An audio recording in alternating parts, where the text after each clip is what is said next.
ನಮಸ್ಕಾರ ವೀಕ್ಷಕರೇ, ನಾನು ರೇಷ್ಮಾ. ನೀವು ನೋಡ್ತಾ ಇದ್ದೀರಾ ಕರ್ನಾಟಕ ಪವರ್ ಟಿವಿ ನ್ಯೂಸ್. ಇದೀಗ ಈ ದಿನದ ಪ್ರಮುಖ ಹೆಡ್ಲೈನ್. ಚಾಮರಾಜನಗರ ಜಿಲ್ಲೆಯ ಯಳಂದೂರು ಪಟ್ಟಣದ ಡಾಕ್ಟರ್ ಬಿಆರ್ ಅಂಬೇಡ್ಕರ್ ಭವನದಲ್ಲಿ ಜಿಲ್ಲಾಡಳಿತ ವತಿಯಿಂದ ಜನಸ್ಪಂದನ ಕಾರ್ಯಕ್ರಮವನ್ನು ಜಿಲ್ಲಾಧಿಕಾರಿ ಶಿಲ್ಪಾ ನಾಗ್ ಅವರ ಅಧ್ಯಕ್ಷತೆಯಲ್ಲಿ ಹಮ್ಮಿಕೊಳ್ಳಲಾಗಿತ್ತು. ಜಿಲ್ಲಾಧಿಕಾರಿ ಶಿಲ್ಪಾ ನಾಗ್ ಅವರು ಅಂಬೇಡ್ಕರ್ ಪುತ್ಥಳಿಗೆ ಮಾಲಾರ್ಪಣೆ ಮಾಡಿ ಕಾರ್ಯಕ್ರಮಕ್ಕೆ ಚಾಲನೆ ನೀಡಿದರು. ನಂತರ ಸಾರ್ವಜನಿಕರಿಂದ ಅಹವಾಲು ಸ್ವೀಕಾರ ಮಾಡಿದರು. ಕೆಲವೊಂದು ಸಮಸ್ಯೆಗಳಿಗೆ ಸ್ಥಳದಲ್ಲಿಯೇ ಪರಿಹಾರ ಕ್ರಮ ಜರುಗಿಸಿದರು. ಇನ್ನು ಕೆಲವು ಸಮಸ್ಯೆಗಳಿಗೆ ಸಮಯ ನಿಗದಿ ಮಾಡಿ ಪರಿಹರಿಸುವಂತೆ ಅಧಿಕಾರಿಗಳಿಗೆ ಸೂಚಿಸಿದರು. ಮತ್ತೆ ಕೆಲಸ ಆಗಿಲ್ಲ ಎಂದು ನನ್ನ ಬಳಿ ಆರ್ಜಿ ಬಂದರೆ ಸಂಬಂಧಪಟ್ಟ ಅಧಿಕಾರಿಗಳ ಮೇಲೆ ಕ್ರಮ ಜರುಗಿಸುವುದಾಗಿ ಎಚ್ಚರಿಸಿದರು. ಸಾರ್ವಜನಿಕರು ಜಿಲ್ಲಾಧಿಕಾರಿಗಳ ಕಾರ್ಯವೈಖರಿಗೆ ಸಾರ್ವಜನಿಕರು ಸಂಘ ಸಂಸ್ಥೆಯ ಪದಾಧಿಕಾರಿಗಳು ಹಾಗೂ ವಿಶೇಷವಾಗಿ ವಿಕಲಚೇತನರು ಮೆಚ್ಚುಗೆ ವ್ಯಕ್ತಪಡಿಸಿದರು. ಈ ಸಂದರ್ಭದಲ್ಲಿ ಅಪರ ಜಿಲ್ಲಾಧಿಕಾರಿ ಗೀತಾ ಹುಡೇದ, ಜಿಲ್ಲಾ ಪಂಚಾಯಿತಿ ಕಾರ್ಯದರ್ಶಿ ಪಿ ಲಕ್ಷ್ಮಿ, ಉಪವಿಭಾಗಾಧಿಕಾರಿ ಮಹೇಶ್, ತಹಸೀಲ್ದಾರ್ ಆರ್ ಜಯಪ್ರಕಾಶ್, ತಾಲೂಕಾ ಪಂಚಾಯಿತಿ ಕಾರ್ಯನಿರ್ವಾಹಕ ಅಧಿಕಾರಿ ಉಮೇಶ್ ಹಾಗೂ ವಿವಿಧ ಇಲಾಖೆ ಅಧಿಕಾರಿಗಳು ಮತ್ತು ಸಾರ್ವಜನಿಕರು ಹಾಜರಿದ್ದರು. ವರದಿಗಾರ Manikantha Nayak, Karnataka power TV news, Chamarajanagar. Somanna sir ಕಾಣ್ತಿಲ್ಲ.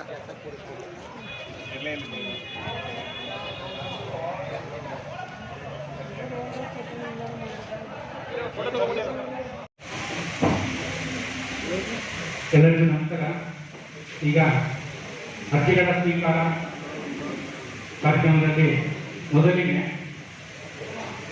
ಡಿ ಪುಟ್ಟಯ್ಯ ಕ್ರಮಕ್ಕೆ 1 ಅರ್ಜಿ ಸ್ವೀಕಾರ ಮಾಡಿರುವ ಕ್ರಮಕ್ಕೆ 1 ಅರ್ಜಿದಾರರು ಶ್ರೀ ಡಿ ಪುಟ್ಟಯ್ಯ ಮತ್ತಿತರರು, ಯರಿಯೂರು ಗ್ರಾಮ.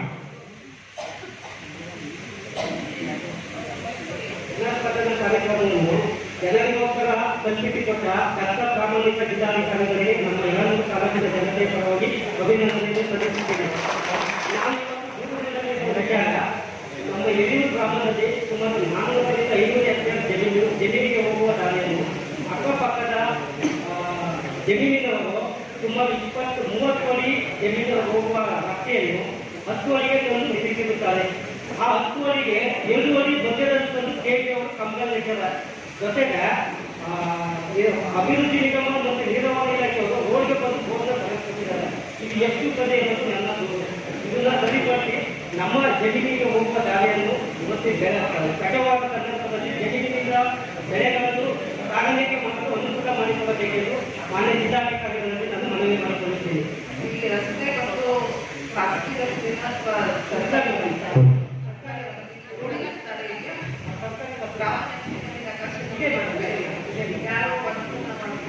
ಅಕ್ಕಪಕ್ಕ ಜಮೀನುಗಳನ್ನು ಒತ್ತುವರಿ ಮಾಡಿಕೊಂಡು ಮಾರುಕಟ್ಟೆಗಳನ್ನು ಸಂಬಂಧಿಸಿದ ಕೇಳಿ ರಸ್ತೆನ ಅದಕ್ಕೆ 7 ಕಡೆಗೂ ಸಾಕಷ್ಟು.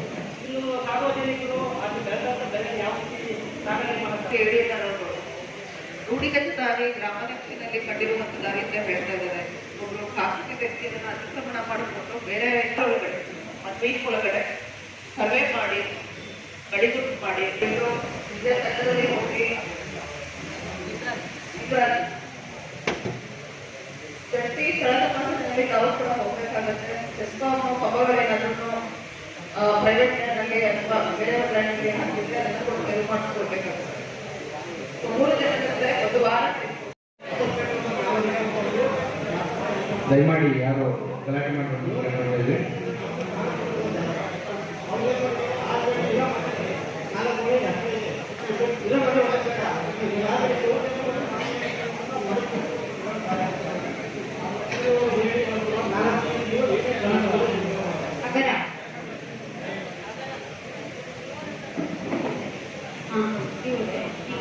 ಚೆಕ್ ಮಾಡಿದ್ರೆ ಈಗ ಎಲ್ಲಿ ಕೊಟ್ಟಿದ್ದೇನೆ ಪಂಚಾಯತಿಗೆ.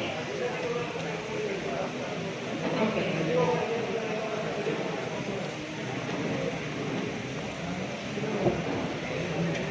ಪೊಲೀಸ್ ಕೂಡ ಮೇಡಮ್, ನಾನು ಈಗಾಗಲೇ ಅವರು ಶೌಚಾಲಯ ಮತ್ತು ಸ್ಥಳಗಳನ್ನು ಕಟ್ಕೊಂಡ್ಬಿಟ್ಟಿದ್ರು. ಆನಂತರ ನಾನು ಅದಕ್ಕೆ ಟ್ರಾನ್ಸ್ಫರ್ ಆಗಿ ಅಲ್ಲಿ ಹೋಗಿದ್ದೆ. ಅಲ್ಲಿ ಹೋಗಿ ಸ್ಥಳಗಳನ್ನ ನಾನು ಈಗಾಗಲೇ ಗೌರವಿಸಿದ್ದು.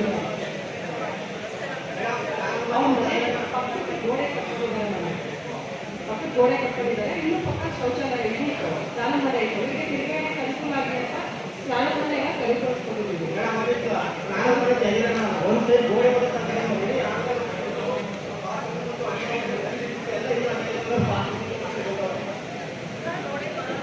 ಯಾರೋ ತೊಂದರೆ ಕೊಡಬೇಕಂತ ಉದ್ದೇಶ ಇಲ್ಲ. ಅವರು ಸಾರ್ವಜನಿಕ ಸ್ಥಳದಲ್ಲಿ ಇರ್ಬೋದು, ಟಾಯ್ಲೆಟ್ ಮಾಡೋದಕ್ಕೆ ಕರ್ತವ್ಯ ಆಗುತ್ತೆ. ಅಡ್ಜಸ್ಟ್ ಮಾಡಿಸಿ ಕರೆಕ್ಟಾಗಿ ಮಾಡಿಸ್ಬೇಕು. ಆಯ್ತಾ? ಎಷ್ಟು ದಿನ ಬೇಕು ನಿಮಗೆ? ಒಂದು ವಾರ ಅಥವಾ ಇನ್ನೊಂದು ಎಷ್ಟು ದಿನ ನೋಡಿ. ಒಂದು ವಾರದಲ್ಲಿ ಬರ್ತಾರೆ, ಅಳತೆ ಮಾಡಿಸ್ತಾರೆ. ಆಯ್ತಾ? ಗೊತ್ತಾಯ್ತು. ಒಂದು ವಾರ ತೆಗೆದುಕೊಳ್ಳಿ. ತೆಗೆದುಕೊಂಡ್ರೆ ಅಕ್ಷಣ ಹೋಗಬೇಕು. ದಯವಿಟ್ಟು ವಿಡಿಯೋರೆ ಅಷ್ಟೇ ಅಲ್ಲ ಮೇಡಮ್, ಕಿತ್ತಾಡೋದೇ ಅಲ್ಲ, ಓಡೆ ಕರ್ನಾಟಕ ಕೂಡ ತಿರುಗಾಡೋದಾಗಿರುತ್ತೆ. ಸರಿ ಮಾಡ್ತಾರೆ.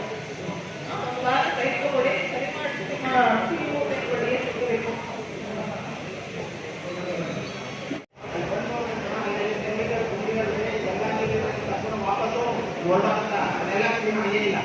ಎಲ್ಲ ಬಜೆಟ್ ನಿಂತಿದೆ, ಅದನ್ನು ಕ್ಲೀನ್ ಮಾಡ್ತಿಲ್ಲ. ನಾವು ಕಾವೇರಿ ಅವರು ಅದಕ್ಕೆ ಬಿಡ್ತಾರೆ, ಅದು ಇದಾಗಿದೆ. ನನಗೆ ಅದೇ ರೈತರ ಅಂತ ಹೇಳಿ ಬೇರೆ ರೈತರಲ್ಲಿ ಹೋಗಿ ಮಾಡಿ ಜಲಜೀವ ನಮ್ಮದು ಆಮೇಲೆ ರೋಡ್ ಎಲ್ಲ ಇನ್ನೂರು ರೈಟ್ ರೋಡ್ ಹಾಕಿ ಎಲ್ಲ ಹೋಗಲಿಕ್ಕೆ ಆಗಲ್ಲ. ಅದೊಂದು ಮಾತ್ರ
ಮಾಡ್ಕೊಂಡಿದ್ದೇನೆ.